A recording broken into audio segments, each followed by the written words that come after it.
Hey guys, welcome back to another episode of the Wild Chat. Just us two here. Adam is too busy doing homework to join us today, but we've got a lot of Northwestern basketball to talk about. It's been a while since we hopped on here. I believe it was before the Illinois game since we last did our podcast, and there has been a lot of Northwestern events since then, with the biggest news coming a couple days ago during the Nebraska game with Ty Berry going down with injury. We don't quite know what's happening with him, but we did see him on crutches the other day. Ashleigh, I guess, why don't you just start us off? What kind of impact does Ty Berry make to this team, and what is the team going to have to do to win without him? Look, I mean, obviously he's one of our better guys, and personally, I think I underestimated the impact that he had on his team. Watching the Penn State game, that game was close the whole time. And I think those games are more interesting, but I don't think that was the game that should have been close the entire time. I think we saw that with Maryland too. And yes, I do think this team plays down a little bit, but we were going in. We saw Blake Smith minutes for the first time. And I think maybe he played a couple minutes in like one of the non-conference games, but at key moments in the Penn State game, we saw Blake Smith minutes, which is not something that we would have expected. Um, and I think we felt it. I think we felt Ty Berry's absence. I think we didn't play as well as we usually do with him. And even though we're going further down the depth chart, was hey, look, I like that we're getting guys minutes that are we're gonna hand this team to them eventually, so they should be getting minutes, but they weren't doing as good as Ty Berry was. So I think it'll take some adjusting because he was on crutches, not dressed. We might not see him for a little bit, you know? So am I worried? A little bit, but hopefully we can bring it against Rutgers. I mean, I don't know. I feel like we're a little hot and cold. I feel like we're playing up and down. I don't know what you think, but that's where my mind is at. Well, I think the biggest thing as well is just going to be that other guys need to step up. And there's the potential for other players on this team to step up, but now you consistently need a big three of Boo Buie, Brooks Barnheiser, and Ryan Langborg to be firing on all cylinders pretty much every game. Because I think if any of them have kind of a down game, this team's not going to win a game. And you need basically all three of them now because before, when you had Ty Berry, you had the potential for one of those four to kind of have a bad shooting night and someone else could step up and carry the load. But I think now it just shows how much more it means. The other thing that is crazy to think about is this team in previous games was shooting 50-60% from the 3-point line. In that Penn State game, they shot about 32% from the field as a whole and still somehow managed to win that game. Do you kind of think that high 50% shooting is like something they can make happen more? What's going to happen if they kind of start to go back and, go close to that 30% shooting? I mean, it was atrocious. That was something I was thinking about earlier. It was tough to watch seeing 19 out of 56 or whatever it was at one point in the game, like looking up at the scoreboard, man, like, oh, that's really awful. And I know you mentioned Ryan Langborg having to step into that big three place that we all thought he was going to be at the beginning of the season, and then Ty Berry kind of stepped into that role. Ryan Langborg couldn't hit a jumper for his life, Penn State, and I think that hurt us a lot. There were some pretty simple shots that he was just not making, hitting the backboard, hitting the rim, whatever. Um, and we also, I mean, shout out Big Matt for making three foul shots in a row. Like, good for him. Round of applause. He should pat himself on the back. But I think there are bigger. Just had to put that out there. But I think there are bigger issues. And that field goal percentage is really going to be our. I think that could be a big downfall for us. It's just not where we want to be shooting, especially when we go in. I'm trying to think of what the rest of our schedule looks like off the top of my head. I know we play Rutgers, we play IU on the road.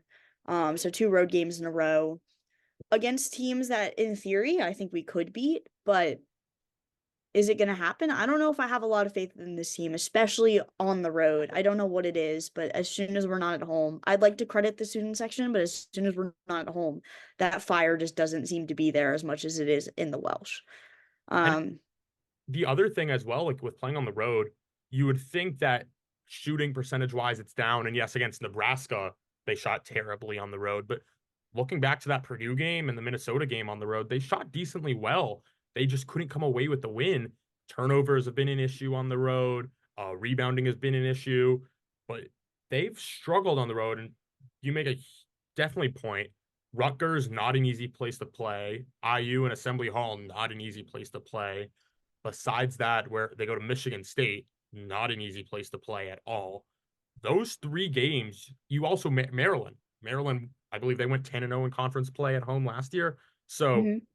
you need arguably to win 1 or 2 of those games in order to like solidify a tournament resume. But right now they're looking, and I don't know. Only road win right now is that Penn State game and DePaul, if you want to count that. Yeah, I think also too, I have the box score up, so I'm just kind of looking. We had 3 bench points the whole game. Another thing, I love Luke Hunger. I think he's a great, I don't even want to say sleeper pick. I love Luke Hunger. I think he's got a lot of potential. I think he can do things that Matt Nicholson couldn't dream of doing. Um, but just 3 points is not a lot. Like we need to be, especially if Tyberry is out. I think I see Luke Hunger as a guy stepping in that's going to score us points. Because I think Nicholson, he can. I mean, he had a 11, double-digit game, 11 points. That's pretty good for him. Um, but like that's What good. was his rebound numbers? Did he get to a double double or no? Um, he had 8 rebounds. So Barnhizer had more rebounds than him. interesting. Did Barnhizer had a double double, right? 9 rebounds. Oh, okay. Don't know. But yeah, no bench points is hard too. Without Tyberry. That's what we need to see. Also Boo Booey and went for our field goal percentage was just atrocious. Ryan Langborg 3 for 11. Brooks Barnhizer 3 for 15. Um, Boo Booey 4 for 14. How did Northwestern win this game? I don't How know. did we win this game? Those are atrocious. Nick Martinelli 5 for 13. Matt Nicholson 4 for 7. He was Our the best highest looking scoring. one in the paint. Like I don't know. I'm a little terrified to be honest, but I mean, we won. Good thing. Maybe that'll get guys thinking like, hey, we can win without Tyberry, even though he's a really important part of our team, which is undoubtable. But terrified a little bit. Each game, even though that was a win, I feel like the Penn State game didn't feel like as big of a win as maybe it should have. I'm nervous that we're not going to get these wins done on the road that we kind of need to.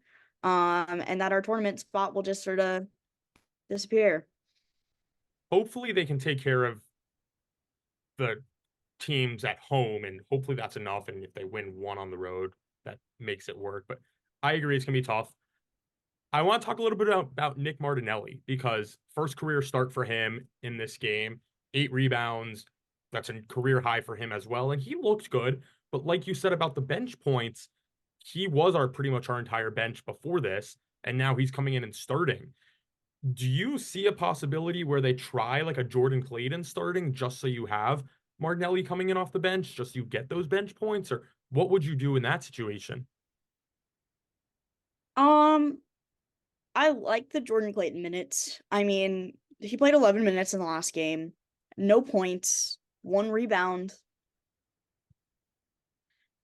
I don't know. I don't see what the benefit would be to starting him really. I just don't know if he has enough.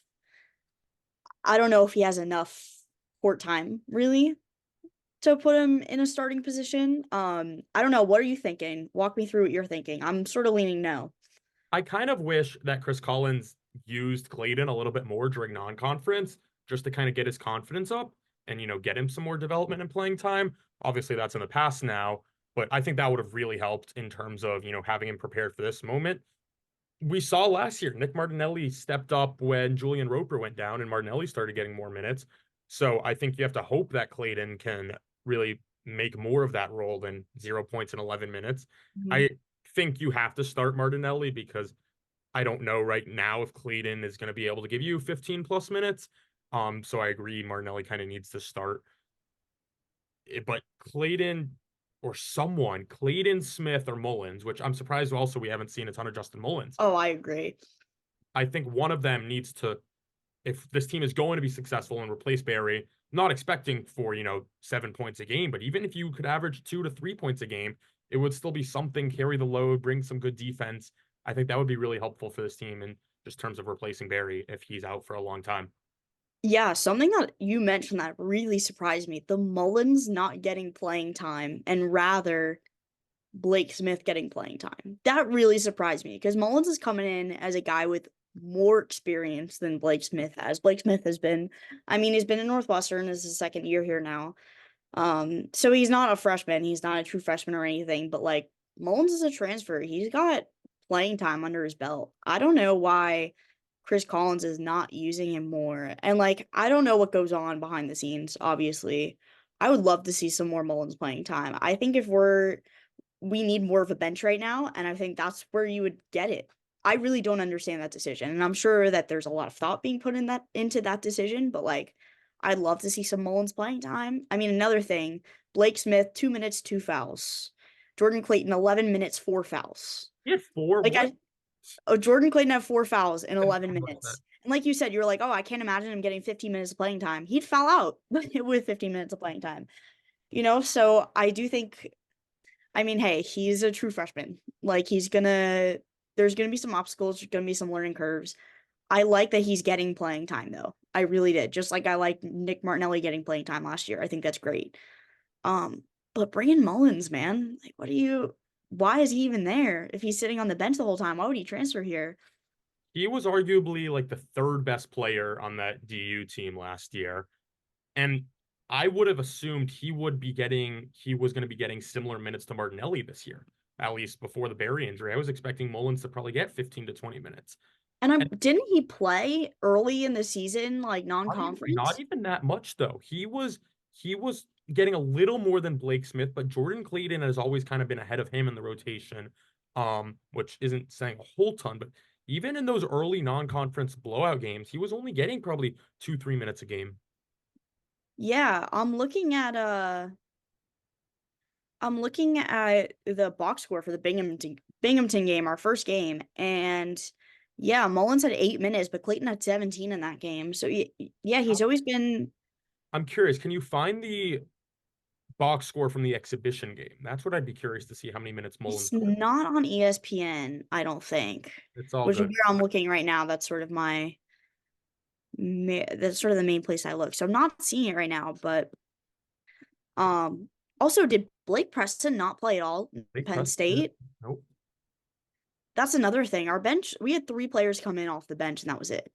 That was an interesting kind of thing as well. And I think if you have Ty Berry out, you can't be bringing in 3 guys off your bench and really relying on your 5 starters. Like that's not sustainable. That's not going to work. The guys are going to be tired. If you're playing at home, you have a crowd, you're like, oh, I can't be tired. Like I got to play for them. If you're playing with an away crowd, like chanting at you, cursing at you, I mean, some people are motivated by that. Yeah. But like, that's going to be really hard.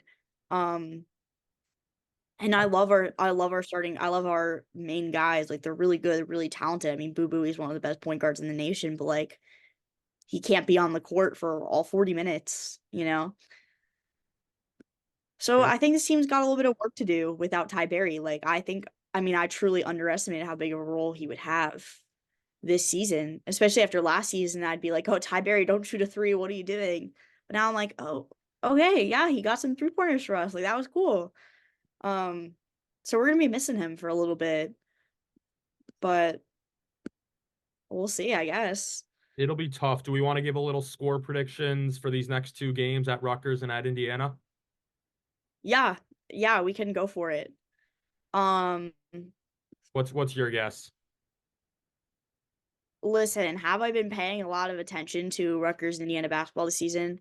Not as much as Northwestern, I'll give you that. We've been Um, ranking them in our bottom four of Big Ten power rankings in pretty much all of ours, so we should say that. So Indiana or Rutgers? both of them. I, Both, yeah. I don't know what Because I we was had gonna in our say, bottom. I didn't think Rutgers was that great. Actually, interestingly enough, ESPN has Rutgers winning 54.6% to 45.4. I mean, winning at Rutgers is so difficult. They did just beat Wisconsin by 20 points at home. So I agree. I was about to say, I think the Wisconsin win that's probably a huge factor in that decision as well. Wisconsin's, I don't want to say they've fallen off a little bit, but like from that initial, like really strong start that they've had, they've gone a little bit like this lately. So I wouldn't underestimate them. I wouldn't sleep on them, but yeah, that's definitely helping Rutgers. I mean, coming off of that momentum has got to be crazy, especially at home. So So is crossing that our fingers for similar. I mean, we did win second in the Big Ten there last year, so I'm hoping for something just as good. Well, not that good, but a win would be nice. I'm gonna be real with you though. I don't have us winning this game. I think this is gonna be an away loss. I think it's gonna be close. I don't know if it'll be another overtime game, although we do love overtime this season, which my has heart not been cannot good for handle my another heart overtime? health. Yeah, not been great. So I might have us at like, I'm gonna go like 72-70 Rutgers. Maybe like a buzzer beater shot, kind of like an IU Northwestern at home game last year, buzzer beater by Boo Booey. Um, quick little layup at the end. Maybe Rutgers does something similar. Rutgers loves their buzzer beaters against Northwestern. I think they're going to get one here. Every single road game that Northwestern has played, pretty much, besides Illinois, has basically been tied within the last 2 minutes of regulation. And I think this game is going to be the exact same as well. I think Rutgers probably does come ahead and win this just because I think winning at Jersey Mike's Arena or whatever it's called, the rack, I think is just a very tough place to play. I think there's still going to be those growing pains without Ty Berry. So I think that Rutgers probably wins this one. However, I will say that I think Northwestern wins at Assembly Hall for the second year in a row down in Bloomington. I'm going to hope that, after 2 games without Ty Berry, they kind of learn how to adjust and learn how to play. And I think that Northwestern's going to be able to win that one. I think probably, honestly, winning at Assembly Hall might somewhat be easier than winning uh, in New Jersey, which it feels kind of crazy to say. But Yeah, that does feel crazy to say, really. I mean, Indiana, not been as good this year as they were last year. Definitely lacking on that front, but I don't disagree with you. I think Northwestern could come away with the win at Assembly Hall. I think kind of similar reasoning. I think learning curve might be a bit steep without Ty Berry, but I'm hoping that by Sunday afternoon in Indiana, in Bloomington, they figure it out. I would also have that game being close, but for some reason, my gut's telling me it's going to be lower score than Rutgers. I think Rutgers might be higher scoring. interesting. Uh, do I have a reason for that? No, just a feeling, but I think it's going to be lower scoring. I don't know what numbers I could give you there, but maybe like a 65, maybe 65. Let's go 65-64, like a 1 point. Back, There we back, go. back 1 point games because Back to last back year, 1 point games. when we Although won, last year, I believe it was Trey Galloway with the insane buzzer beater at the end to give them the three to make it 1 point. I try not to give credit to Indiana in any capacity, but that was phenomenal. That was awesome. Not I for us. I'm trying to remember. I think the Dolphins had their playoff game during that game, and I remember briefly having it on the side on one of our laptops during that Dolphins game. And I remember just seeing it go, and I was like, "Oh, okay, at least we won." Um, yeah. Anyways, this was fun. Thank you to everyone for listening to this amazing episode of the Wild Chat. Of course, the Wild Chat is a member of the Big Banter family of podcasts. You can go check out the rest of the Big Banter family and all of other Big Ten co podcasts, I guess. You can find the Wild Chat on Twitter and YouTube at the Wild Chat Podcast. Um, we're looking at getting some other socials going, hopefully eventually. It's midterm season, so we've been struggling a little bit, but we finally got another episode out. So yeah, with that being said, go Cats, and we will see you on the next one.